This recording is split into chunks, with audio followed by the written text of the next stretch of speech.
Stage पर तशरीफ़ फरमा तमाम मोअज़्ज़िज़ मेहमान और तमाम भाइयों बुजुर्गों नौजवानों दोस्तों, अस्सलाम वालेकुम रहमतुल्लाहि व बरकातहू।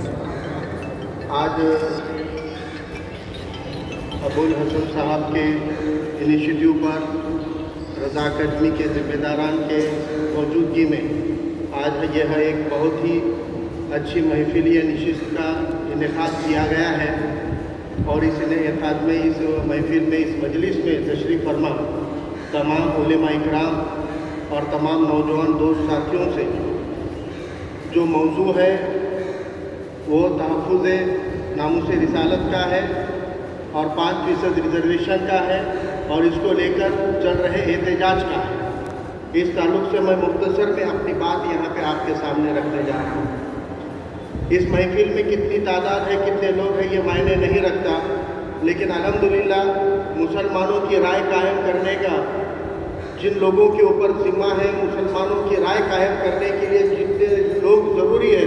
अल्हम्दुलिल्लाह उतने लोग आज इस नशिस्त में हैं। इसलिए मैं अल्लाह सुब्हानहू व तआला का शुक्र अदा करता हूँ कि ऐसी नशिस्तें वो हमारे कौम को बेदार करने के लिए ऐसे मौके बार बार फराहम कराए ताकि हमारे अंदर बेदारी भी आए और एक शऊर भी आए।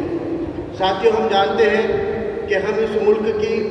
आज़ादी में सबसे बड़ी दावेदारी रखने वाली कौम है। इस मुल्क को आज़ाद कराने का ख़याल अगर किसी कौम को पहली बार आया था, ग़ुलामी के ख़िलाफ़ में लड़ने का ख़याल अगर किसी कौम को आया था, तो अल्हम्दुलिल्लाह सुम्मा अल्हम्दुलिल्लाह वो कौम इस मुल्क के मुसलमानों को है और इस मुल्क के मुसलमानों की कोशिशों से ही ये मुल्क को आज़ाद हमने कराया हुआ है। लेकिन जब से हम देख रहे हैं ये मुल्क आज़ाद हुआ है, हमने आज़ाद कराए हुए इस मुल्क के अंदर हमारे साथ में जो सलूक किया जाता है, हमारे ताल्लुक़ से जो नज़रिया इख्तियार किया जाता है, हमारे ताल्लुक़ से जो रवैया इख्तियार किया जाता है, वो बराबरी के शहरी का रवैया नहीं है। ये आज़ाद मुल्क के 70-71 साल बाद भी आज हम ये एहसास कर रहे हैं कि हमारे साथ में बराबरी के शहरी हकूक़ के साथ में रवैया और नज़रिया इख्तियार नहीं किया जाता है। ये मुल्क चलाने का निज़ाम किसके पास है? ये मुल्क चलाया किस निज़ाम के तहत जाता है? तो ये मुल्क जमहूरी मुल्क है और ये जमहूरी मुल्क जो होता है वो संसद और असेंबली के ज़रिए चलाया जाता है। इस मुल्क का जो निज़ाम है, इस मुल्क की जो जमहूरियत है, वो आवाम किस तरह से चलाती है? तो आवाम अपने नुमाइंदे चुन कर ये चलाती है और आवाम ने चुने हुए नुमाइंदे इस मुल्क और इस रियासत की बागडोर को संभालते हैं। तो फिर क्या वजह है इन 71 सालों में हमारे साथ का नज़रिया क्यों बिगड़ता जा रहा है? दिन ब दिन सौतेला नज़रिया हमारे ताल्लुक़ से क्यों होता जा रहा है? हुकूमतों का हमारे ताल्लुक़ से जो रवैया है वो सौतेले से भी सौतेला क्यों होता जा रहा है? अगर इस मुल्क का निज़ाम सही चल रहा है तो सही नज़रिया और सही रवैया हमारे साथ इख्तियार क्यों नहीं जाता है? ये एक बहुत बड़ा सवाल आपके और हमारे दिलों में उठता है। कहीं ना कहीं ये निज़ाम फेल हुआ है, कहीं ना कहीं यहाँ की निज़ाम करने वाली जो हुकूमत है वो नाकाम हुई है। तो ये हुकूमतों में है कौन? हुकूमतों में वही लोग होते हैं जिनको हम चुन कर दे रहे हैं और जिनको हमने चुन कर दिया है वो वोट लेने के पहले हमें कुछ और नज़र आ रहे हैं और वोट हासिल होते ही वो 5 साल कुछ और बन जाते हैं। ये इन लोगों के अंदर की रंग बदलने की जो फितरत हो गई है, इस फितरत के शिकार हम हुए हैं। यहाँ तक कि आज हमारे साथ में सिर्फ नज़रियाई इख्तिलाफ़ात नज़रिए से ही कम नहीं आते हैं, रवैया ही गलत नहीं है, हमारी तरक्की को लेके कोई फिक्र हुकूमतों को नहीं है। मुसलमानों की तरक्की को लेकर कोई एजेंडा डिस्कस नहीं होगा, असेंबली के पहले कोई आंदोलनें नहीं होंगी, कोई चुन के आए हुए आमदार खासदार मुसलमानों में आके नहीं पूछेंगे उलेमाओं से कि बताओ तुम्हारे क्या मसले हैं, बताओ तुम्हारी तरक्की में क्या रुकावट है, बताओ तालीमी इदारों में क्या इजाफा करना है, बताओ नौकरियों में क्या तुम लोगों को सहूलत चाहिए, बताओ कारोबार खड़े करने के लिए तुम्हारी क्या दिक्कतें आ रही है। ये कोई MLA MP ने 5 साल हमको नहीं पूछा है, लेकिन इलेक्शन आके इजलास ले लेते हैं, इंशाअल्लाह माशाअल्लाह बोलते हैं, हम खुश होकर उनके पीछे चले जाते हैं और 5 साल हमको महरूम बना देते हैं। इसीलिए अब हमको जानना पड़ेगा, अब कोई चुनाव नहीं है, ये इलेक्शन की महफिल नहीं है, ये इलेक्शन की प्रचार सभा नहीं है, ये मुसलमानों को उनका हक हासिल करने के लिए होने वाला एहतजाज है और इस एहतजाज में हमको खुलकर देखना पड़ेगा। अरे हमारे साथ तुमने बदसलूकी की, नाइंसाफी की, इस कौम के साथ में आपने जुल्म किए, गली کے گوشت کے نام پر کچل کر مار دیا، ہم تب بھی خاموش رہے۔ لیکن جب ہماری عقیدوں کے اوپر سوال اٹھے گا، جس نام کے اوپر اس ریاست کا ہی نہیں، اس ملک کا نہیں، پوری دنیا کا مسلمان جانسار ہونا چاہتا ہے، اگر ہمارے نبی صلی اللہ علیہ وآلہ وسلم کے نام کے اوپر کوئی سوال کھڑا کرے گا، غلط جانکاری دے گا، بے حرمتی کرے گا، تو ہم اس کو برداشت نہیں کر سکتے ہیں۔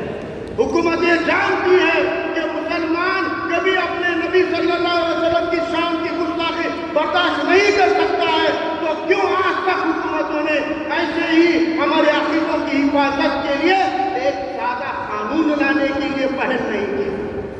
کیوں حکومتوں نے آج تک مسلمانوں کے عقیدوں کے تحفظ کے لیے کوئی قانون نہیں لایا؟ ہم نے چن کے جنہیں نمائندگی اسمبلی کے اندر، پارلیمنٹ کے اندر یہ بات اپنی سرکاروں سے، اپنی پارٹیوں کو منوانے میں کیوں ناکام ہوئے ہیں کہ بھائی پہلے تو مسلمانوں کے عقیدے کی تحفظ کی بات کیجیے، اس کے لیے قانون لائیے، مسلمانوں کا عقیدہ ثابت رہنا چاہیے۔ ہم کچھ نئی چیز تو نہیں مانگ رہے نا، یہ تو آپ نے 47 میں آزادی کے بعد 1950 میں دستور ہند بنایا، اس میں وشورتن ڈاکٹر بابا صاحب امبیڈکر نے اقلیتوں کے ساتھ ساتھ تمام مذہب کے لوگوں کو یہ دعویٰ وعدہ کیا ہے کہ آپ کے عقیدے کی حفاظت یہ ملک کی حکومتیں کریں گی، یہ ہمارا دستوری حق ہے، ہم اپنے دستوری حق کے تعلق سے آپ سے مانگ رہے ہیں، اور ہم کو ہمارے سنویدھانک دستور کے حق دلانے میں بھی اگر یہ حکومتیں اپنی پارٹیوں کو، اپنی سرکاروں کو اگر منوا نہیں رہی ہے، تو ہم نے چن کے دیے جو نمائندے ہیں وہ نمائندے نہیں ڈھکوسلے ہیں، اور ان ڈھکوسلوں سے مسلمانوں کے عقیدے کی حفاظت نہیں ہو سکتی ہے، اس لیے ہم کو یہ ڈھکوسلوں سے باز آنا پڑے گا۔ مجھے بڑا فخر ہوتا ہے، میں ونچت بہوجن آگاڑی کا ترجمان ہوں، ریاستی ترجمان ہوں، مجھے میرے قائد علی جناب پرکاش امبیڈکر صاحب کے اوپر، مجھے میری پارٹی ونچت بہوجن آگاڑی پر بے شک بڑا فخر محسوس ہوتا ہے کہ الحمدللہ میں نے ایسا قائد پایا ہے، میں نے ایسی پارٹی پائی ہے جس پارٹی نے اس ریاست کے تاریخ میں کسی پارٹی نے لوک سبھا الیکشن میں ہمارے آبادی کے تناسب کے حساب سے آج تک امیدواری کینڈیڈیٹ نہیں دیے، ونچت نے 5 مسلم کینڈیڈیٹ دیے تھے بس۔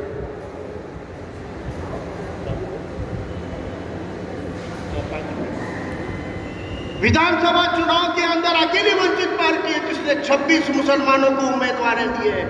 अकेले प्रकाश अंबेडकर साहब है जिन्होंने एनआरसी और सीए के खिलाफ में जाहिर भूमिका लेते हुए पहली बार ये स्टडी करके बताया कि अकेले मुसलमानों पे एनआरसी सीए का जुल्म नहीं होगा, 40% हिंदुओं के ऊपर भी ये कानून डिटेंशन सेंटर में भेजने वाला है। ये 40% का आंकड़ा अगर किसी ने मुल्क को दिया तो आली जनाब प्रकाश अंबेडकर साहब ने दिया। न सिर्फ दिया, दादर टीटी सर्कल को बंद कराने का 40 साल में दादर को किसी ने बंद नहीं कराया था, सीए के खिलाफ एहतजाज करके, वो भी पूरे हमवतन भाइयों को लेकर, एक भी मुसलमान नहीं था जनाब वहाँ पर,